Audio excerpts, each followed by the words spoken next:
बिस्मिल्लाहिर्रहमानिर्रहीम। Welcome to Cantab publishers video session. Cantab lecture series के इस सेशन में ग्रेड 7 के साइंस को डिस्कस किया जाएगा। ग्रेड 7 के साइंस को डिस्कस करने के लिए जिन रिसोर्सेज की ज़रूरत होगी आपको, इनमें ग्रेड 7 के लिए टेक्स्ट बुक जो कि कैम्ब्रिज स्कॉलर सीरीज़ का एक हिस्सा है, इसके साथ साथ एग्ज़ाम्स की प्रैक्टिस के लिए और SLOs की इन्फोर्समेंट्स और एक्टिविटीज़ के लिए और जो आपको होमवर्क दिया जाएगा उसे सॉल्व करने के लिए आपके पास समर पैक ग्रेड 7 का होना बहुत ज़रूरी है। इसके साथ साथ टीचर्स और पेरेंट्स की हेल्प के लिए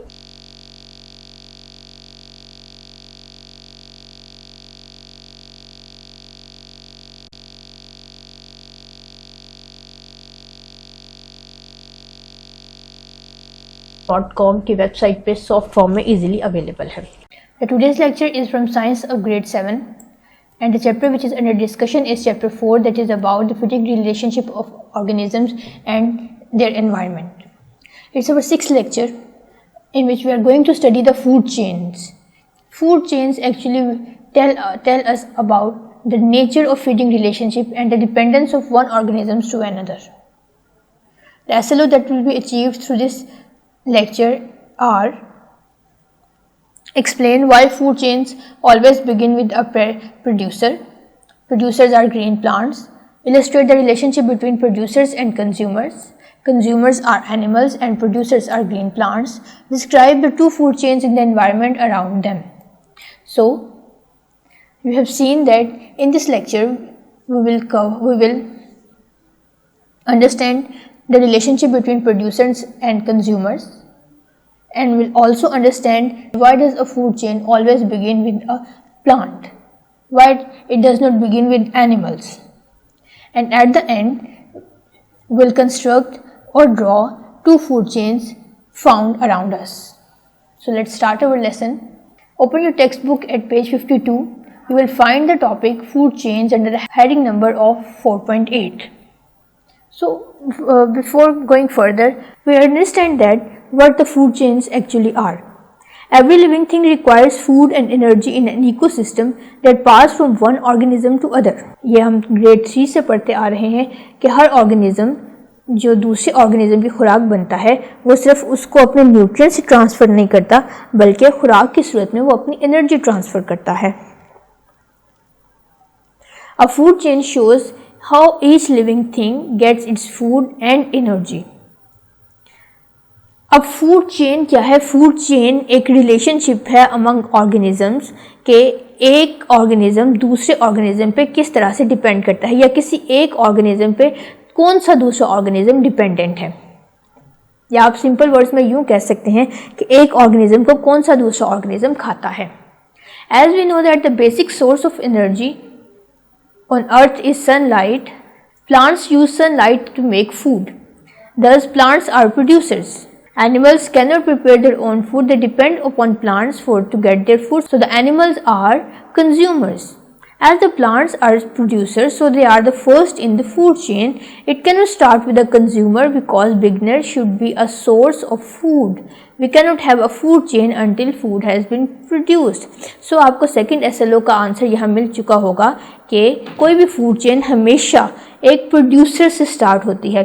और एक प्रोड्यूसर से क्यों स्टार्ट होती है? क्योंकि प्रोड्यूसर ही वो स्पीशी है, प्रोड्यूसर ही वो ऑर्गेनिज्म है जिसके पास maximum amount of energy present होती है। अगर आप अपनी डायग्राम फिगर नंबर 4.21 को देखें तो यहाँ पे एक एनर्जी पिरामिड दिखाया गया है आपको, जिसके बेस पे प्राइमरी प्रोड्यूसर्स रखे गए हैं। और इनमें आप देख सकते हैं कि ये प्राइमरी प्रोड्यूसर्स सन से डायरेक्ट सनलाइट हासिल करते हैं और फूड प्रिपेयर करते हैं, जिसमें मैक्सिमम यानी 100% तक एनर्जी स्टोर होती है।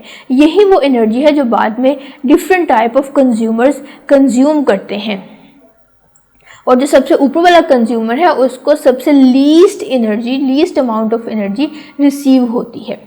सो एक फूड चेन के लिए, एक सक्सेसफुल फूड चेन के लिए लाजमी है कि वो हमेशा और हमेशा एक प्लांट से, एक प्रोड्यूसर से स्टार्ट हो जिसके पास मैक्सिमम अमाउंट ऑफ एनर्जी है, ताकि उस फूड चेन में जो बाकी के कंज्यूमर्स हैं, बाकी के ट्रॉफिक लेवल्स हैं, उनको appropriate amount of energy receive हो सके। Next comes the food cycles. Energy is obtained by sunlight and nutrients are obtained from soil by plants. The food is prepared by plants. The animals will eat the plants to get the energy. After consuming the food by animal, it will die. The dead body of consumers will be decomposed by decomposers. The nutrients and energy will be transferred to the soil that will be utilized again by the producers. This flow of energy is termed as energy flow in a food cycle. ये हम बात बहुत पहले भी पढ़ चुके हैं कि एनर्जी स्टोर होती है प्लांट्स में. प्लांट्स से ये एनर्जी जाएगी प्राइमरी कंज्यूमर्स के पास. प्राइमरी कंज्यूमर्स से ये एनर्जी ट्रांसफ़र होगी सेकेंडरी कंज्यूमर्स को. सन से एनर्जी प्लांट्स में जाएगी, प्लांट से प्राइमरी कंज्यूमर, प्राइमरी से सेकेंडरी, सेकेंडरी से टर्शरी कंज्यूमर्स और उसके बाद अगर कोई एपेक्स कंज्यूमर है तो उसके पास. और आप देख सकते हैं कि जैसे जैसे एनर्जी ऊपर वाले ट्रॉफिक लेवल्स की तरफ जा रही है उसका परसेंटेज रिड्यूस होता चला जा रहा है. जब यहाँ पे किसी भी लेवल पे कोई भी ऑर्गेनिज्म डेड हो जाएगा तो वो डिकम्पोज हो जाएगा. किसकी मदद से? डिकम्पोजर्स की मदद से, जो कि बैक्टीरिया और फंजाई हैं. और यहाँ जो न्यूट्रिएंट्स प्रेजेंट होंगे वो वापस प्लांट्स को रिटर्न कर दिए जाएंगे ताकि न्यू प्लांट्स की ग्रोथ हो सके. सो ये जो एक साइकिल चल रहा है जिसमें एनर्जी एक ट्रॉपिक लेवल से एक ऑर्गेनिज्म से दूसरे ऑर्गेनिज्म में जाती है और फिर वापस दोबारा इनिशियल लेवल पे यानी प्लांट्स के बाद आ जाती है डिकम्पोजर्स की मदद से, उसे energy flow in food cycle कहा जाता है. अब हम देखते हैं कि रिलेशनशिप क्या है प्रोड्यूसर्स और कंज्यूमर्स का. पेज 53 ओपन कीजिए अपने CSS की टेक्स्ट बुक से. All food chains start with energy from the sun. पढ़ चुके हैं हम कि तमाम food chain sun solar energy से स्टार्ट होती है क्योंकि प्लांट्स या प्रोड्यूसर्स इस सन एनर्जी को कंज्यूम करते हुए ही फोटोसिंथेसाइज करके फूड प्रिपेयर कर सकते हैं जिसे बाकी के तमाम ऑर्गेनिजम्स यूटिलाइज करते हैं एनर्जी गेन करने के लिए. This energy is captured by plants. Thus the living parts of a food chain always start with a plant life, that is a producer, and ends with an animal, that is consumer or decomposer. Some animals eat plants which are herbivores and some animals eat other animals which are carnivores and omnivores. A producer produces food, a consumer consumes food produced by the producer and eats the producer as a food source. A consumer may also eat other consumers as food. Without a producer, the consumers will die because without producers, consumers could not find any food source or energy source. There will be no food chain or food cycle without producers and consumers. Each of the two are essential pillars of a food chain. In a food chain, producers are capable of photosynthesis. Producers make complex organic molecules while consumers break them down into simpler ones, say sugars or carbon dioxide. Producers concentrate energy into complex molecules while the consumers convert them into simple molecules and also get energy as a byproduct. ये बात हम पढ़ चुके हैं कि किसी भी consumers जो कि एनिमल्स हैं, और एनिमल्स को कंज्यूमर्स इसलिए कहा जाता है क्योंकि वो अपनी फूड प्रिपेयर नहीं कर सकते और अपने फूड के लिए प्लांट्स पे यानी प्रोड्यूसर्स पे डिपेंड करते हैं. सो द एक्चुअल रिलेशनशिप क्या हुआ प्रोड्यूसर्स और कंज्यूमर्स के बिटवीन कि प्रोड्यूसर्स एनर्जी गिवर्स हैं और कंज्यूमर्स एनर्जी रिसीवर्स हैं, और कंज्यूमर्स अपने फूड और एनर्जी के लिए प्रोड्यूसर्स पे डिपेंड करते हैं. इसके अलावा प्रोड्यूसर्स चूँकि फूड मेकिंग प्रोसेस करते हैं यानी अपनी खुराक खुद बनाते हैं, सो वो कॉन्सेंट्रेट करते हैं मॉलिक्यूल्स को, लार्ज मॉलिक्यूल्स को inside them.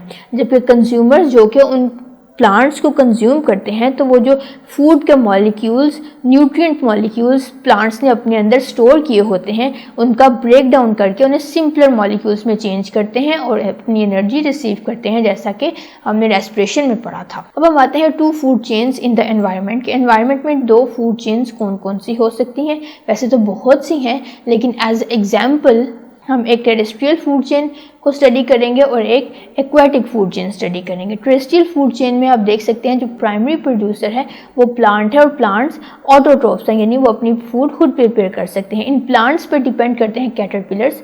Caterpillar second trophic level है और ये प्राइमरी कंज्यूमर है। प्राइमरी कंज्यूमर इसलिए कि ये डायरेक्ट प्लांट्स को खाता है, प्लांट्स पे डिपेंड करता है। अब जो एनिमल इस कैटरपिलर को खाएगा वो सेकेंडरी कंज्यूमर होगा, जैसा कि लिजर्ड कार्निवोर है, कार्निवोर मतलब जो फ्लैश ईटिंग है एनिमल्स हैं, और ये सेकेंडरी कंज्यूमर भी है क्योंकि ये हर्बीवोर्स पे यानी प्राइमरी कंज्यूमर पे डिपेंड करता है। और वो एनिमल जो इस सेकेंडरी कंज्यूमर को कंज्यूम करेगा उसे टर्शरी कंज्यूमर कहा जाता है, जैसा कि स्नेक का फूड लिजर्ड है। वैसे तो स्नेक का फूड माउस भी है, लेकिन स्नेक का फूड लिजर्ड भी है। सो स्नेक एक टर्शरी कंज्यूमर हुआ जिसने सेकेंडरी कंज्यूमर जो कि कार्निवोरस एनिमल था लिजर्ड, उसको कंज्यूम किया as a food and a source of energy. So ये एक टेरेस्ट्रियल फूड चेन थी जो कॉमनली हमारे इर्द गिर्द पाई जाती है। अब हम एक्वेटिक फूड चेन देखते हैं। एक्वेटिक में पानी में बहुत छोटे छोटे से ऑर्गेनिजम्स होते हैं जिन्हें फाइटोप्लैंक्टन कहते हैं। फाइटोप्लैंक्टन ग्रीन कलर के बहुत माइक्रोस्कोपिक ऑर्गेनिजम्स हैं जो कि फोटोसिंथेसाइज करने की एबिलिटी रखते हैं। इन फाइटोप्लैंक्टन को जूप्लैंक्टन यानी बहुत छोटे छोटे ऑर्गेनिजम्स एनिमल्स जो कि एनिमल्स होते हैं प्राइमरी कंज्यूमर के तौर पे उन्हें कंज्यूम कर लेते हैं। जूप्लैंक्टन्स क्योंकि ये एनिमल्स हैं इसलिए इन्हें जूप्लैंक्टन कहा जाता है। और फाइटोप्लैंक्टन्स को फाइटो की वजह नेम इंडिकेट कर रहा है कि ये फोटोसिंथेसिस करते हैं, लिहाजा ये प्लांट्स हैं। सो फाइटोप्लैंक्टन्स को जूप्लैंक्टन्स ने कंज्यूम किया, जूप्लैंक्टन्स को फिश ने कंज्यूम किया और फिश को एक एक्वेटिक बर्ड पेलिकन ने कंज्यूम कर लिया। लिहाजा इस तरह ये एनर्जी फाइटोप्लैंक्टन्स ने जो अपने अंदर स्टोर किए हुए थी वो पेलिकन तक पहुंच गई। तो ये दो फूड चेन थी जो हमारे एनवायरनमेंट में पाई जाती हैं और ये एज ए एग्जाम्पल आपको बताई गई हैं। आप एक दूसरी कोई और भी example as a food chain ले सकते हैं। अब आते हैं अपने होमवर्क की तरफ। होमवर्क करेंगे आप अपना टेस्ट एक्सरसाइज 2 से। टेस्ट एक्सरसाइज 2 में पहला सवाल है fill the circle of the correct option against each statement. आपको एक स्टेटमेंट के अगेंस्ट 4 ऑप्शंस दिए गए हैं। स्टेटमेंट पढ़ के आपने उस स्टेटमेंट में उन चारों ऑप्शंस में से करेक्ट आंसर को फाइंड करना है। सो नंबर 3 क्वेश्चन एमसीक्यू आप सॉल्व करेंगे। Producers are capable of photosynthesis, respiration, catalysis और ग्लाइकोलिसिस। इनमें से वो कौन सा ऐसा काम है जो सिर्फ प्रोड्यूसर्स कर सकते हैं और कंज्यूमर्स नहीं कर सकते, वो आपने फाइंड आउट करना है और उसका सर्कल फिल करना है। नंबर 4 एमसीक्यू देखिए। If a food chain contains number of organisms what amount of energy will be available. कि अगर एक फूड चेन में बहुत ज़्यादा ऑर्गेनिजम्स होंगे तो हर ऑर्गेनिज्म को कितनी एनर्जी मिलेगी। लेसर बहुत ज़्यादा, मोर, फ्यूअर और लार्जर। सो जो भी राइट आंसर होगा आप उसका सर्कल फिल करेंगे। पार्ट बी देखिए टेस्ट एक्सरसाइज 2 का। क्वेश्चन नंबर 1 सॉल्व करें आप। Trophic level is an energy level how. Trophic हमने अपने अगर आप पिछली फिगर देखें तो हमने हर एक स्टेज को फूड चेन में हर लेवल को ट्रॉफिक लेवल का नाम दिया है। अब अगर ये कहा जाए कि एक ट्रॉफिक लेवल एक एनर्जी लेवल है तो क्या ये स्टेटमेंट करेक्ट है? अगर ये स्टेटमेंट करेक्ट है तो आपको इसकी रीज़न देनी होगी, और अगर स्टेटमेंट करेक्ट नहीं भी है तो भी आप इसको जस्टिफाई करेंगे कि स्टेटमेंट करेक्ट क्यों नहीं है। नंबर 3 क्वेश्चन सॉल्व करें आप। Define food chain. Food chain की डेफिनेशन लिखनी है। क्वेश्चन नंबर 5 देखें। Give an example of aquatic food chain. Aquatic food chain को आपने ड्रॉ करना है फ्लोशीट डायग्राम की मदद से। इसके बाद आ जाइए अपने रिव्यू एक्सरसाइज की तरफ जो कि पेज 56 पे है। यहाँ से आप क्वेश्चन नंबर 6 सॉल्व करिए। How each living gets its food and energy. Living things अपनी फूड और एनर्जी कैसे लेते हैं? थ्रू फूड चेन्स लेते हैं, फूड वेब लेते हैं, इकोसिस्टम या फिर एनर्जी साइकिल। सो जो भी करेक्ट आंसर होगा आप उसका सर्कल फिल करें। Next comes the question number 7. What is the best suited name for the process of presence of nutrients and energy flow in living organisms? Is it called energy cycle? Is it called food chain? It is called energy flow in food cycle. Is it called energy in food web? So you have to fill the circle of correct option. Number 8 question भी आप solve करें. In a forest food chain, goat eats plants, animals, decomposers, plants and animals. A very easy question. You can solve it easily. Next comes the question number 9. What will be the place of mammals called in each food chain? Food chain में mammals को क्या status दिया जाएगा, trophic level का, energy level का, food level का या organism level का। करेक्ट आंसर को आप फाइंड आउट करेंगे और उसका सर्कल फिल करेंगे। Next comes the question number 10। In aquatic ecosystem food chain phytoplankton is eaten by zooplankton and krill, crab, fish, blue whale. So जो भी राइट आंसर होगा आप उसका सर्कल फिल करेंगे। Next comes the part B of review exercise which demands brief answers of your questions. From here you will solve question number 5. Write down an example of terrestrial food chain. Terrestrial food chain को आपने example देनी है, draw करना है। फिर part सी आ जाए जो कि इन डिटेल आंसर रिक्वायर करता है। यहाँ से आप सॉल्व करेंगे question number 5। Why do food chains always begin a producer? Illustrate the relationship between producer and consumers. ये दोनों क्वेश्चन हमने अभी डिस्कस किए हैं, सो आप इजीली इनको आंसर कर सकेंगे। इसके बाद आप आ जाइए अपने समर पैक में, पेज 44 पे। समर पैक से आप सॉल्व करेंगे activity 4.6। Draw and label at least 3 food chains showing dependency of plants and animals on each other. आपने 3 फूड चेन बनानी है जिसमें ये शो किया जाए कि प्लांट्स और एनिमल्स किस तरह एक दूसरे पर डिपेंड करते हैं। और फिर ये जो कुछ आंसर हैं एक्टिविटी के ही, ये आप इनको फिल करेंगे। How are producers responsible to initiate a food chain? Producers एक फूड चेन को कैसे इनिशिएट कर सकते हैं, आप जस्टिफिकेशन देंगे इसकी। नंबर 3 क्वेश्चन देखिए, what will happen if one organism from your food chain decrease in number. अगर आप ये जो आपने 3 फूड चेन यहाँ बनाई होंगी, इनमें से अगर कोई एक ऑर्गेनिज्म का नंबर डिक्लाइन हो जाए, किसी सडन रीज़न की वजह से ख़त्म हो जाए या बिल्कुल कम हो जाए, तो इसका ओवरऑल फूड चेन पे क्या इफ़ेक्ट होगा, आप उस इफ़ेक्ट को डिस्कस करेंगे। अब आ जाइए पेज 47 पे, जहाँ से आपको SLO बेस्ड MCQs मिलेंगे।